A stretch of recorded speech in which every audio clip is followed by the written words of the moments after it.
Bonjour, bienvenue au nom du président Bruno Racine. Je suis Jean-Loup Graton, responsable de la programmation culturelle et directeur des auditoriums.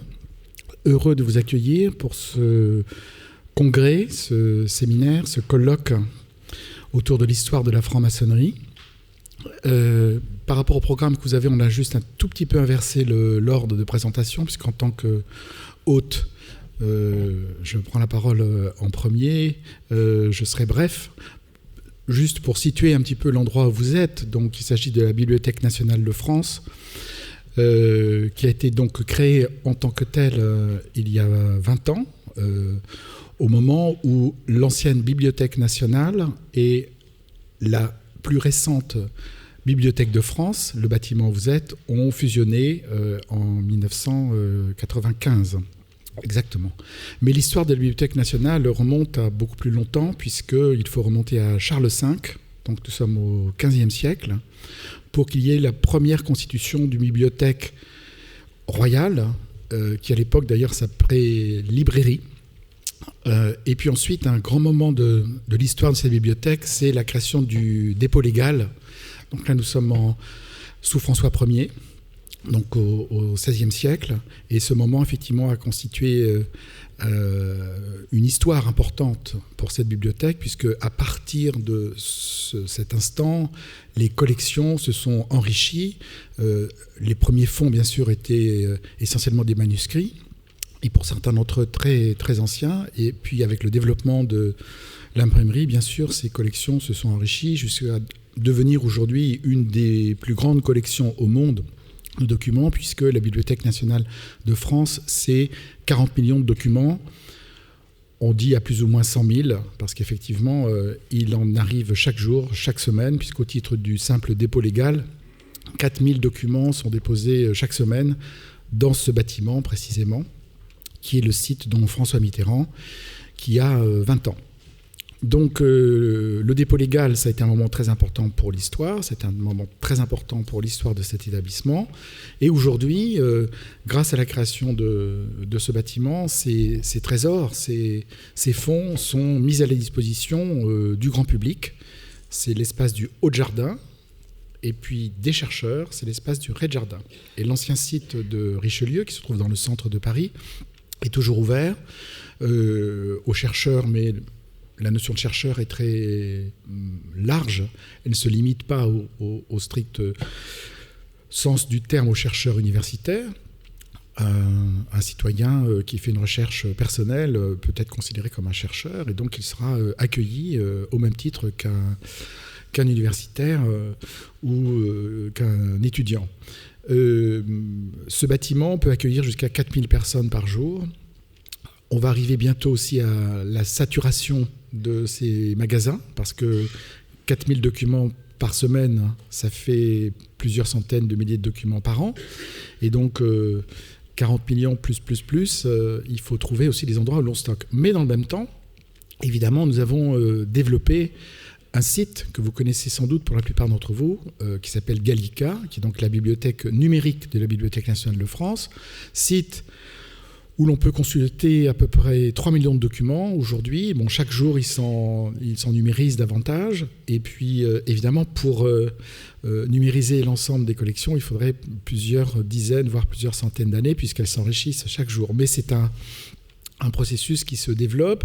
La collection de Gallica est désormais une des plus importantes aussi au monde, et elle permet à des chercheurs, à des étudiants, à des citoyens du monde de pouvoir consulter ces documents. Il y a des documents bien sûr issus des imprimés, des manuscrits, mais aussi des documents sonores, des documents audiovisuels. Et Gallica est en grand développement. Par ailleurs, la Bibliothèque nationale, bien sûr, a une grande activité culturelle, de développement, de médiation culturelle. Et à ce titre, elle organise entre 15 et 20 expositions par an. En ce moment, il y a 2 expositions que je vous recommande de visiter. On facilitera d'ailleurs l'accès, je le dis, à ces expositions pour toutes les personnes du colloque. C'est-à-dire que vous pourrez y rentrer gratuitement. Je vous préciserai tout à l'heure un petit mot de passe pour pouvoir rentrer à l'exposition François Ier, d'une part. Donc François Ier, je viens d'en parler. Et l'autre exposition, qui est un aspect qui n'a rien à voir, est consacré à Édith Piaf.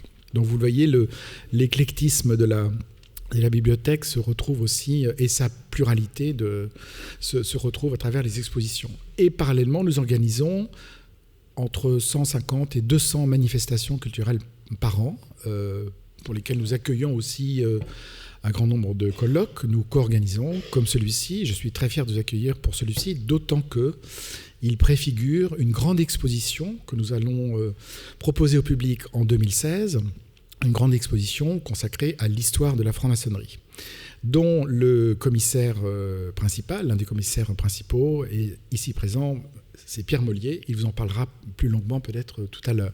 Voilà, je ne voudrais pas prendre trop de temps. Je voulais situer un petit peu simplement l'endroit où vous êtes. Vous souhaitez de très bonnes séances de travail. Vous rappelez que, bien sûr, mais vous l'avez deviné, toutes les interventions seront traduites en anglais et en français. Et pour ce faire, vous pouvez prendre des casques à votre disposition à l'entrée, pour ceux qui ne l'ont pas, bien sûr, mais là c'est un peu paradoxal, parce que ceux qui ne l'ont pas ne peuvent pas l'entendre s'ils ne comprennent pas ce que je suis en train de dire. Et surtout pour vous rappeler que nous vous demandons vraiment de façon un peu impérieuse de rendre ces casques lorsque vous quittez la salle, ou du moins à la fin de la session. Parce qu'habituellement, on demande des documents d'identité pour cela. Nous ne l'avons pas fait aujourd'hui pour simplifier un peu les choses, mais n'oubliez pas de les rendre lorsque vous quitterez l'établissement. Je vous souhaite vraiment, et je remercie beaucoup les organisateurs d'avoir pensé à la BNF pour présenter ce colloque, ce grand colloque qui est historique à plus d'un titre. Et je vous remercie donc d'être ici au nom de mon président Bruno Racine. Merci beaucoup.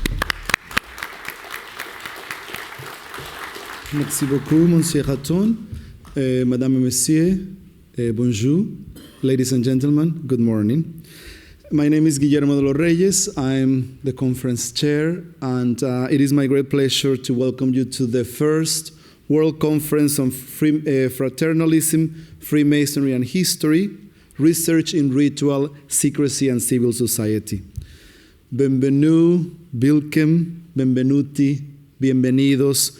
Welcome to this beautiful city of Paris, and of course to the Bibliothèque Nationale de Paris, this excellent place to have this amazing conference.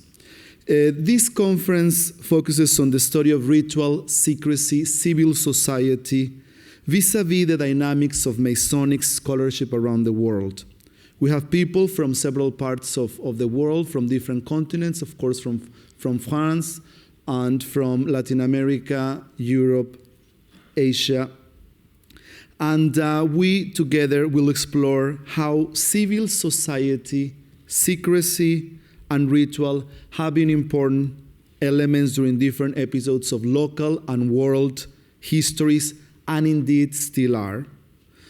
The First World Conference is a part of the Policy Studies Organization's support of research into social capital, civility, and the role of non-governmental organizations in democracy. We hope that this conference will open new doors while promoting multilingual and multicultural scholarship in the fields of Freemasonry, civil society, the companionage, among others. We hope that you take this opportunity to reconnect with old friends, as we have done this morning, to make new ones and absorb a wide range of academic perspectives within the conference presentations. We hope this academic space provides you the tools to immerse yourself into the scholarly topics, and thus help us breathe the assertiveness to succeed as a community of scholars. We thank the Bibliothèque Nationale de Paris and all the people who made this event possible, particularly Monsieur Jean-Luc Graton. In addition, I would like to thank, on behalf of the Policy Studies Organization, the Journal of Ritual, Secrecy and Civil Society with their support, and the chief editor, Monsieur Pierre Mollier. And also, we would like to extend our gratitude to our partners, the American Public University, and we have 2 representatives here this morning. Thank you very much, and particularly to all of you in the audience for making this event possible, for being here, and let's have a great conference.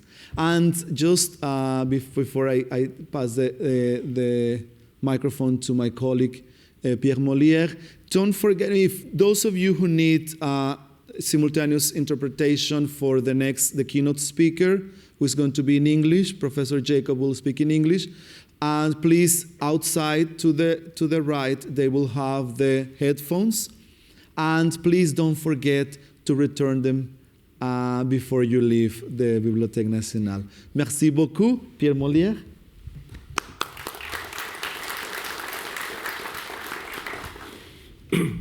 Alors, il y avait beaucoup de raisons d'essayer d'organiser ce colloque à la Bibliothèque nationale, où nous avons trouvé un accueil qui nous a permis finalement d'aboutir sur ce projet.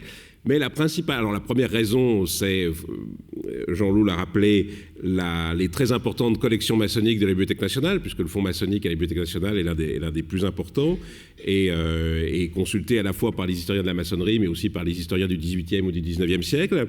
Mais il y a une raison plus particulière qui était pour nous importante, c'est la conception que nous avons de l'histoire maçonnique. Alors c'est vrai que la franc-maçonnerie est une institution un peu particulière, mais finalement beaucoup de groupes humains ont leurs spécificités, leurs particularités. Mais il y avait, jusqu'à une certaine époque, l'idée que l'histoire maçonnique devait obéir à certaines règles, etc. Nous, notre point de vue, c'est que l'histoire maçonnique doit obéir aux règles de l'histoire, c'est-à-dire à des règles académiques, et qu'on fait l'histoire de la franc-maçonnerie comme on fait l'histoire d'autres structures. On cherche des documents, on les remet dans leur contexte, on les critique. Et c'est ce côté académique auquel nous tenons beaucoup dans cette conférence et dont la Bibliothèque nationale est, si vous me permettez l'expression, le symbole. On fait beaucoup de symbolisme en maçonnerie, donc le symbole académique de la Bibliothèque nationale est très important pour nous. La deuxième chose que je voudrais dire, c'est que le titre de cette conférence est vraiment un pont entre la recherche européenne, et française en particulier, mais pas uniquement, et la recherche américaine. Et notamment, on a été beaucoup interrogé sur ce terme de fraternalisme. Alors effectivement, c'est un néologisme. Et en France, quand on crée un nouveau mot, tout le monde dit que va dire l'Académie française, c'est une horreur, etc. Alors en fait, c'est une francisation naturellement du mot anglais. Et ça veut dire que la franc-maçonnerie est certes la plus notable représentante de ce secteur, mais qu'il y a d'autres organisations fraternelles, avec des rituels. Alors, par exemple, dans le monde anglo-saxon, et c'est pour ça que le néologisme a été créé, il y a ce qu'on appelle les Friendly Society, qui ont joué un rôle très important en Angleterre, aux États-Unis. En France, elles ont été a priori secondaires. Il y a la chevalerie du travail, mais qui est un petit mouvement. Mais il y a par exemple le compagnonnage, qui ne relève pas de la franc-maçonnerie. Et la première chose à faire quand on fait l'histoire du compagnonnage, c'est de dire que ça n'a rien à voir avec la franc-maçonnerie, mais qui relève quand même d'une fraternité, de rituels. Et l'idée, c'est que les méthodes qu'on applique dans l'histoire maçonnique, peut-être qu'on peut les appliquer dans d'autres cercles.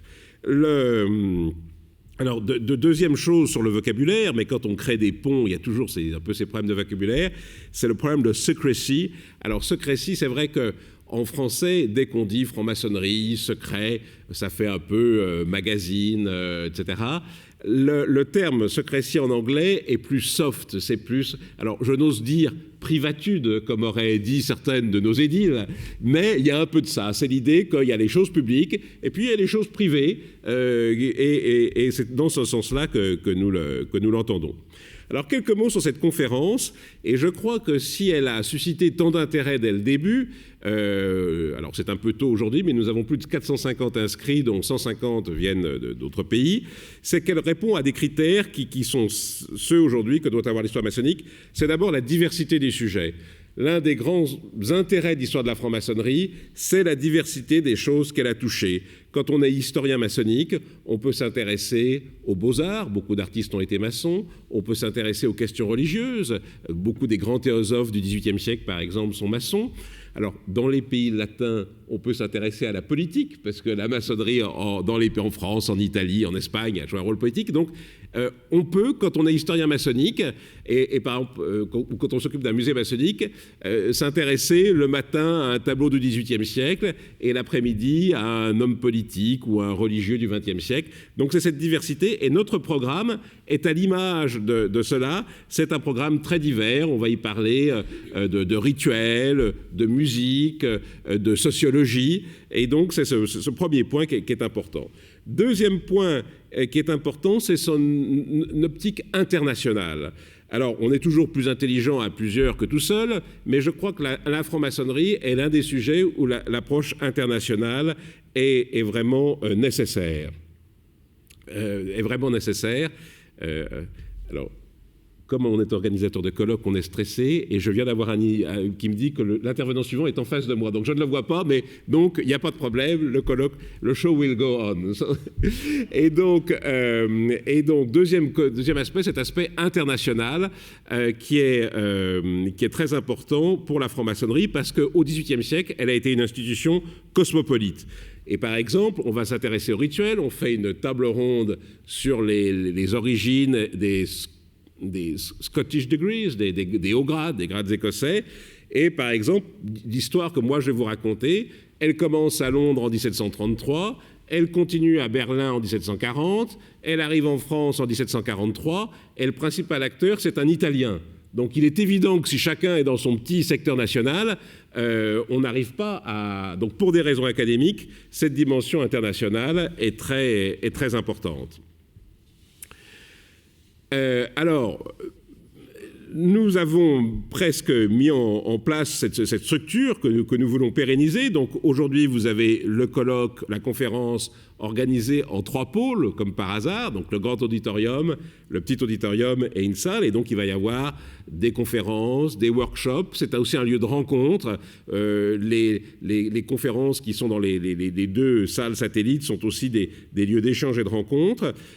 Mais nous avons, avant ces 2 journées de conférences, nous avons organisé notre premier workshop. Alors, ce séminaire, comme on dit en français, la France est un pays laïque, mais nous aimons beaucoup le vocabulaire religieux. Donc, nous, on parle non pas d'atelier, ce qui a un côté artisanal, mais de séminaire, ce qui a un côté vocation. Notre premier séminaire, ou workshop, a été consacré au manuscrit Franken. Et alors, c'est intéressant parce que voilà un sujet qui a été très étudié, mais très étudié chacun de son côté, aux États-Unis, en France, en Angleterre. Et le fait de mettre ensemble ces chercheurs qui avaient travaillé sur ce sujet, mais dans leur secteur respectif, et le fait de rassembler ces documents, on aurait pu se dire, par exemple, le manuscrit Franken de 1783, il est connu depuis 20 ou 30 ans, on sait tout dessus. Eh bien non, le fait de mettre ces documents côte à côte et des spécialistes, nous avons trouvé des éléments nouveaux qui vous seront présentés par Brent Morris tout à l'heure. Et donc, ce principe du workshop est très important pour nous. Et alors, on m'a demandé d'annoncer le sujet du prochain workshop dans 2 ans. Alors, c'est encore plus excitant parce qu'on aime le vocabulaire religieux, mais on aime aussi le vocabulaire anglais, donc exciting, puisque nous allons le consacrer au Ramsay Oration, le discours de Ramsay, qui est quelque chose de célèbre, mais dès qu'on regarde un peu, il y a encore plein de choses à explorer, à comparer. Et c'est un sujet vraiment international, puisque Ramsay a été initié à Londres, il fait son discours en France, mais ce discours est repris un peu partout en Europe, en Allemagne, etc. Et donc, notre prochain workshop sera consacré aux chevaliers de Ramsay. Alors, dernier point pour conclure, et pour conclure sur notre hôte, la Bibliothèque nationale de France, non seulement le fonds maçonnique est très important, mais il commence à être mis sur le web. Et par exemple, on l'évoquera dans la table ronde sur les archives, l'une des questions basiques que se posent les historiens maçonniques, c'est est-ce qu'un tel ou est-ce que tel personnage était franc-maçon ? Et à la Bibliothèque nationale, il y a un très bel outil pour ça qui s'appelle le fichier Bossu, qui a plus de 150 000 fiches sur des maçons du XVIIIe et du début du XIXe siècle. Et depuis quelques mois, il est sur Gallica. Et donc ça veut dire qu'aujourd'hui, d'Orléans ou du Texas ou de Berlin, on peut faire une recherche sur les maçons français au XVIIIe siècle. Donc voilà cette conférence qui est, je crois, une conférence vraiment de rencontre, d'échange et qui se veut un pont entre les historiens et dont la réussite est entre vos mains.